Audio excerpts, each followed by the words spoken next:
May diabetes ka ba? Huwag mag-alala. Narito ang 10 prutas na masarap at makakatulong sa iyong blood sugar. Simulan natin sa apple, mababa sa glycemic index at mataas sa fiber. Next, berries, puno ng antioxidants at fiber. Pangkontrol ng blood sugar at anti-inflammatory pa. Ang avocado ay may healthy fats at fiber para sa blood sugar control at good digestion. Guava, rich sa vitamin C at fiber, tumutulong sa digestion at blood sugar regulation. Pear, mataas sa soluble fiber na nagpapabagal sa pag-absorb ng asukal sa dugo. Papaya, mababa sa glycemic index at mayaman sa vitamin C at fiber para sa tamang digestion.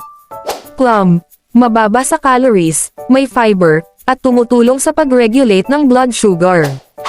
Orange, puno ng vitamin C at fiber, perfect sa pagpapababa ng insulin resistance. Peach, mababa sa glycemic index at nagbibigay ng steady energy. At panghuli, cherries, mayaman sa antioxidants at mababa sa glycemic index. Pampababa ng blood sugar at anti-inflammatory pa.